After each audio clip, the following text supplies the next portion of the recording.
I stared at my grandson Kevin, all 25 years of him standing in my kitchen with his arms crossed like he was the adult and I was the child.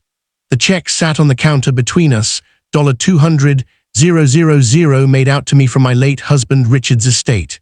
Richard, who'd been gone for 9 months now, leaving a hole in my life that no amount of money could fill. "Kevin, I appreciate your concern," I said, keeping my voice level, "but I know what I'm doing. I've been handling finances since before you were born." "Have you, though?" Kevin picked up the check, holding it to the light. "Grandpa Walt, look at this. The paper's wrong, the logo's blurry, and Uncle Richard died 9 months ago. His estate was settled 6 months ago. Mom showed me the paperwork." I snatched the check back, my hands trembling slightly. Parkinson's, the doctors said, but it felt more like rage at being treated like I'd lost my mind. Richard had separate accounts, private investments. His nephew Jeffrey is handling this particular distribution. "Jeffrey?" Kevin's eyebrows shot up. "I've never heard of any Jeffrey." "Well, you don't know everything about your great-uncle's family, do you?" The words came out sharper than I intended. Kevin flinched, and I felt a stab of guilt. The kid had driven 2 hours to check on me after I'd mentioned the check during our phone call. He was trying to help, even if he was wrong.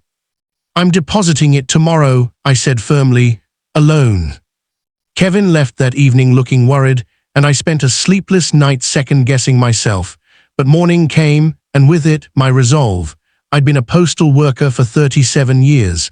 I'd handled thousands of checks, knew what official documents looked like. This was legitimate. It had to be. The bank was crowded when I arrived at 10 o'clock. I took my place in line, the check folded carefully in my wallet. My phone buzzed. Kevin, probably, but I ignored it. I was 76 years old, not 6. I could make my own decisions. "Next, please." I approached the teller, a young man named Brandon according to his name tag. He looked barely old enough to shave.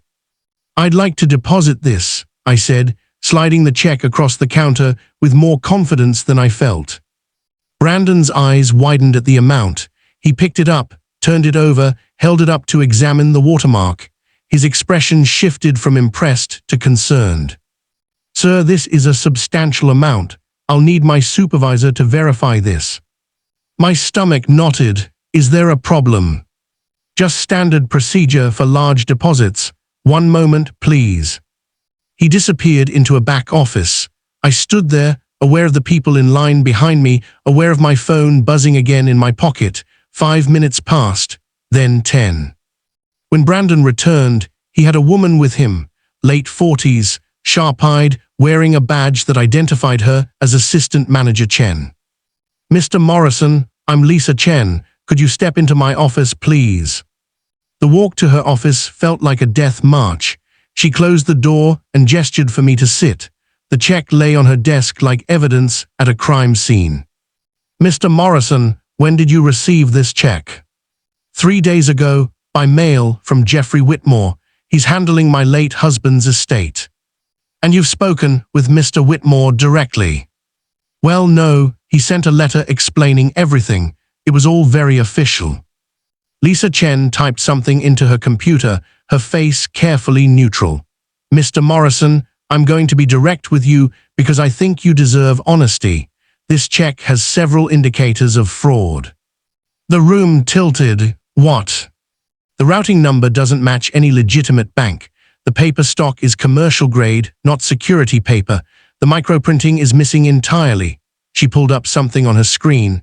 "I also just called the law firm listed on the letterhead.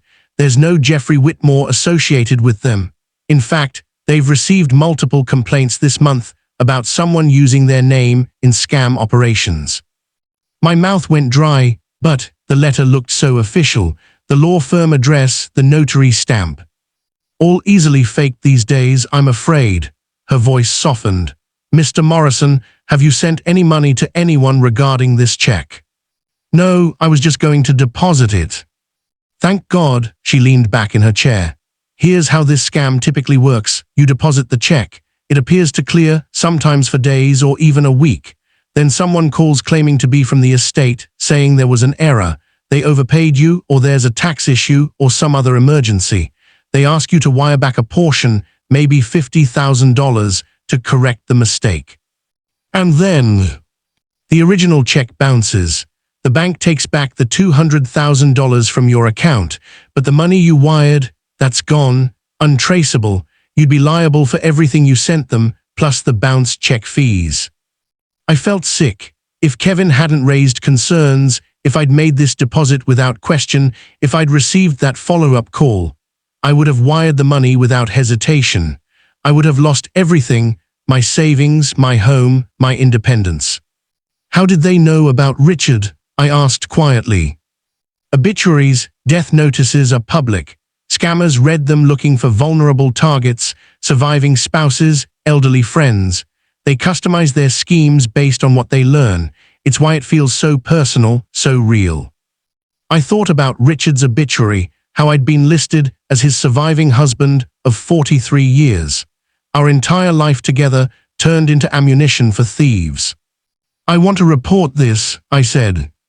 Absolutely, I'll help you file reports with our fraud department, the FTC, and local police. She paused. Mr. Morrison, can I ask, do you have family nearby, someone who can help you monitor for follow-up attempts? I thought of Kevin, of his worried face, of how I'd dismissed his concerns. Yes, I said quietly, my grandson tried to warn me. He sounds like a smart young man. He is smarter than his stubborn grandfather. Lisa walked me through the reporting process.